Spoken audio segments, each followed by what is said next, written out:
stop. Don't even think about touching this plant till after you watch it.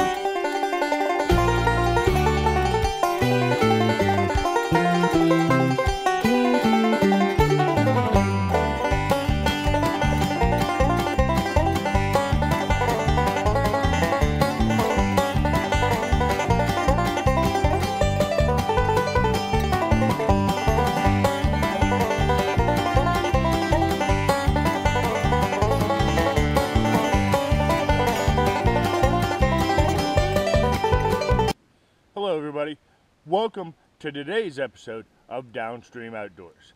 Today on DownStream Outdoors, we're discussing this plant right behind me here. This plant's called Stinging Nettle, okay?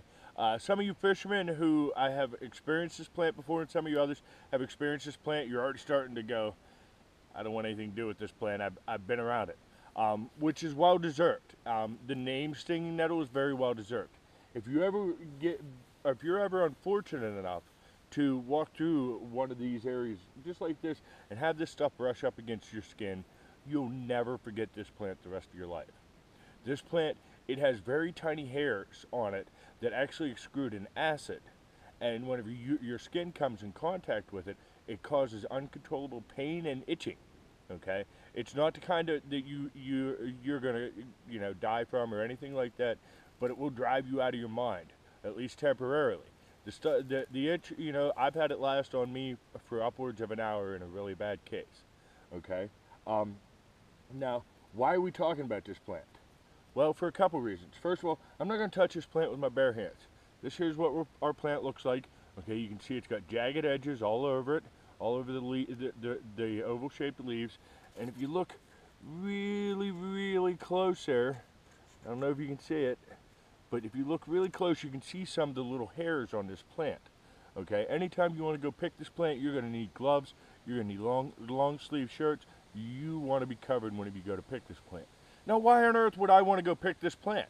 That's just crazy. If it can do all these things, why on earth would I want to pick it? Well, there's a couple reasons, okay? One, it's a great pot herb. Okay, you can cook it, it negates the stingers, it negates the acid, it negates everything. It's very high in vitamins A, vitamin C, and trace minerals. It's even got protein, which is kind of rare in the plants, not so much in the nuts and the seeds, just the plants in particular. It's rare for an actual plant to contain protein. Another thing that this plant is very, very popular for right now is tea. Okay, and I'm not talking going to your local big box store tea. I'm talking about going to your local organic food store where they have the specialty teas and the organic teas and stuff like that.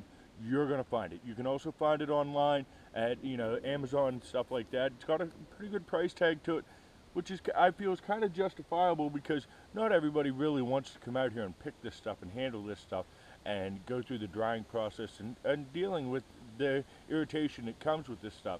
But ultimately, like I said, if you're ever in a situation where you need some good pot herbs, obviously you're not eating it raw.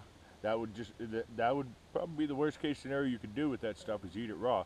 But if you cook it, if you dry it, anything like that, it negates the sting. And then it is usable by us for, like I said, the vitamins A, the vitamin C, and even the trace minerals. It's really good for us. But with that, I mean, just unless you're planning on going to pick it, try to avoid these plants. You can see, I'll bring you in a little bit closer. We'll get a little bit better, closer look of the flowers on the plant, so that'll help you identify it. You can see right up under there, you can see the flowers on the plant. That's a good indicator of what that plant's going to look like.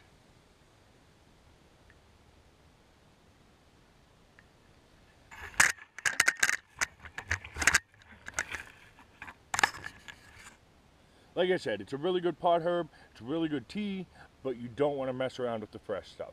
That's the biggest problem with it, but it's something for you to keep in mind. And until next time, keep your line wet and out of the trees.